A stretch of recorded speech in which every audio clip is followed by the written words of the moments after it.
Hi everyone, welcome to my channel. My name is Gabriella. I hope that you're all doing well. In today's video, I will take a quick break from posting speed paints and we'll be looking at some of my art accessories that I've been using. What I mean by that is all the useful tools that I use daily, such as my mixing palettes, my brushes, and so on, excluding my actual art media such as my watercolor paints, pastels, or pencils.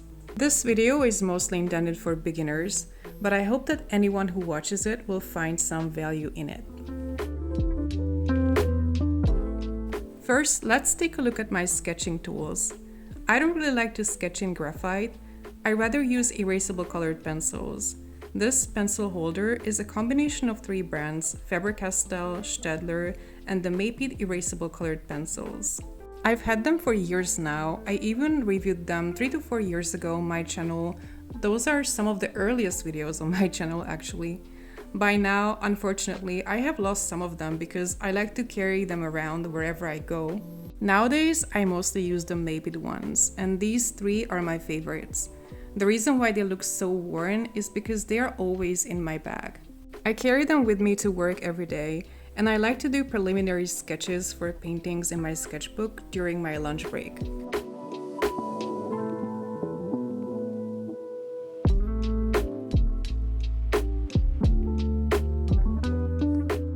What I like about these pencils is that they erase completely without leaving a trace, even if you only use the eraser at the end of the pencils. They are also relatively soft, so they don't damage the paper much. So it's easy to fix mistakes while sketching. These pencils are really made for children, and here where I live, they are typically available in school supply sections and stationery stores. But after almost 4 years of using them, I can't imagine sketching without them. They are an absolute staple in my studio.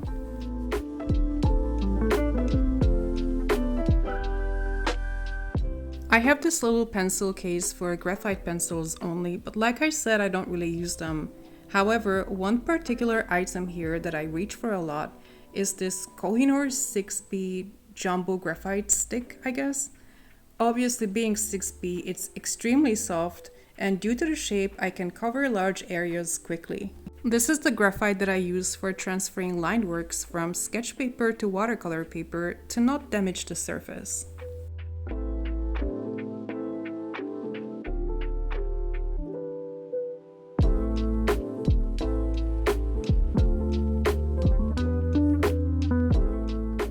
Moving on to paper clips.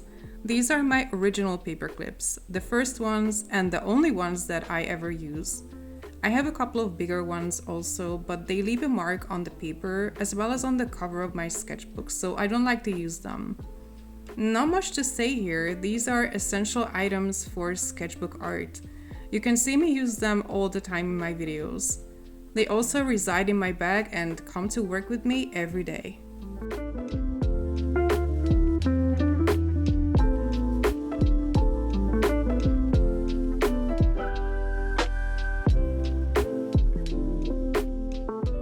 And my favorite water jar that I purchased again from the school supply section for about $3. It's by the German brand Stilex and it's really awesome. I've never had a twin water pot like this before. It's extremely handy. I love using it. And of course, I also use just empty jars from the kitchen after eating the content of the jars.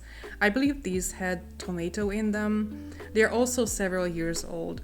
I really seem to hold on to my everyday tools. And I recently acquired this cute little brush cleaner by Kohinoor.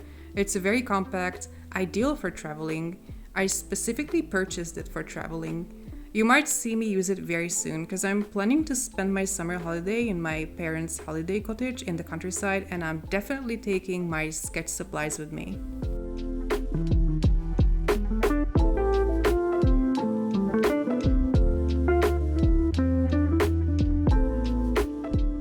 While making this video, now I realize how many school supplies I actually use in my art.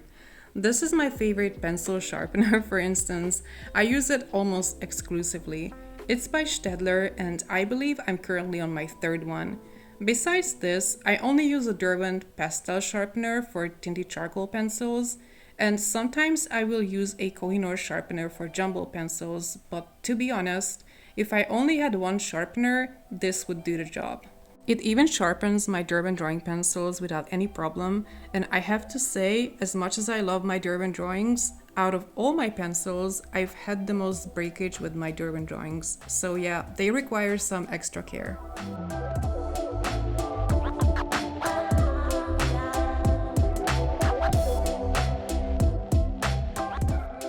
Now, this is where it gets really funny, my brushes.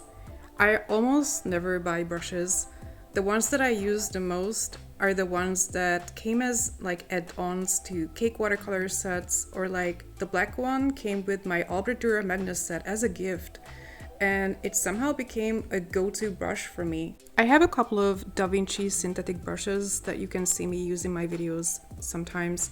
And I also have a large flat brush that I use for wetting the paper. I don't even know the brand. But the bottom line is, I use very cheap brushes and I'll use whatever brush does the job. I try to take care of them and I keep them long term. This Faber-Castell Albert Dürer brush, for instance, is at least 3 years old and I use it in everything.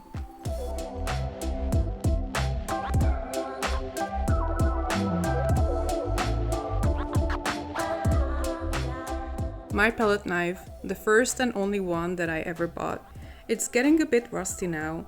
Initially, I only used it for removing watercolor paper from the pad when it's glued around on all sides, but I used it a bit for gouache mixing as well. A couple of years ago, I was really into gouache, and after a years-long hiatus, it's slowly making a comeback in my life. I prefer to have gouache in jars rather than tubes. That's a topic for another video. But long story short, I use palette knife and also these tiny spoons for scooping out the paint from the jar and placing it on a palette. I might do a video on my gouache journey at some point. Right now, I don't feel confident enough to work in this medium, but I like to mix them with watercolors to make them more opaque, especially when I work in my Fabriano Venezia sketchbook that has a hard time with watercolors in general.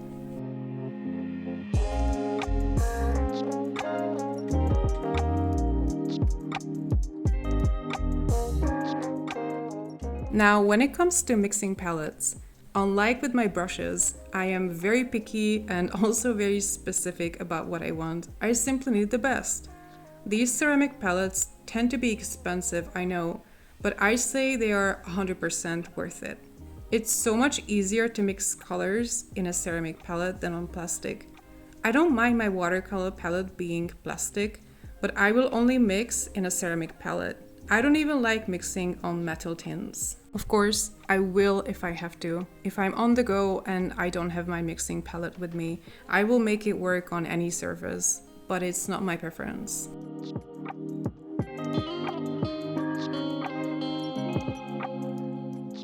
Speaking of ceramics, I also love to use this bowl or plate for my crayons. It's actually a home decor item, especially when I mix Neo colors with Stabilo woodies in a mixed media piece. And there are also 2 other oil pastel sets on my desks and it's getting too much. I will just place the crayons that I actually need on the plate, and that way I don't get overwhelmed and I don't start using way too many colors unnecessarily. It's also very easy to clean out after use. I highly recommend getting something similar for pastel art. It's very handy.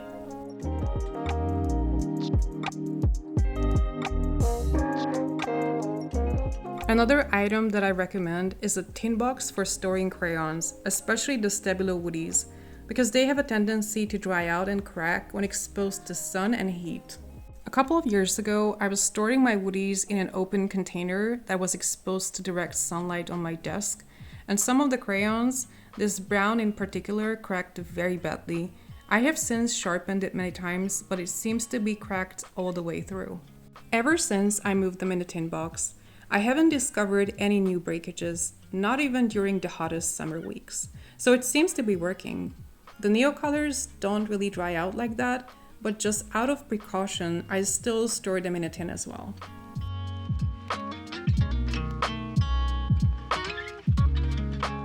A couple of more useful items that I can't live without, one being this X-Acto knife, which I think is for construction work, but it's the best for cutting up thick watercolor paper like the 450 GSM Hahnemühle Cornwall. I remember it was a game changer for me when I got it because previously I only had a paper guillotine that could only cut paper up to 300 GSM and also smaller formats only. This knife could cut up my large format heavier papers as well. I also love this decor paper cutter, I'm not sure what it's called. It cuts the corner of the paper around and gives it a very aesthetic vintage look. I typically use it to cut out panel samples that I will use in sketchbooks to make very aesthetic looking panels. Initially I used it to cut watercolor paper as well, but I stopped doing that.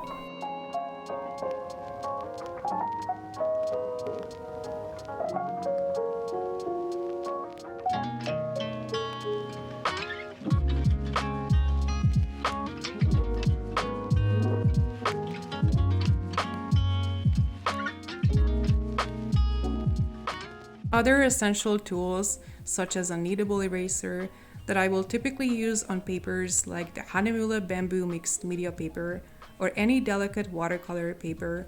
Half of it is already missing, but it's still going strong. I also recommend getting pencil extenders. I have the ones from Derwent, but there are other brands out there.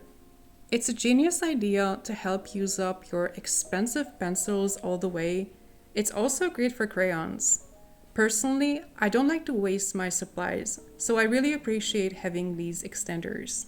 And finally, an absolute must in my studio, the Renaissance Fixative Spray. I recently did a quick demonstration of how to use it in one of my previous videos. It was the mixed media piece with the baby keys. Very simple, it's the best fixative that I have ever tried, and I don't use anything else anymore. I use it on everything. Mixed media, colored pencils, pastels, graphite, Inktense, it's just perfect. It protects all my artworks like a dream. And finally, we have reached the end of this video. So that's it for today. I hope you enjoyed this video. If you did, please give me a thumbs up and leave me a comment. Thank you for watching to the end. Take care and see you next time. Bye!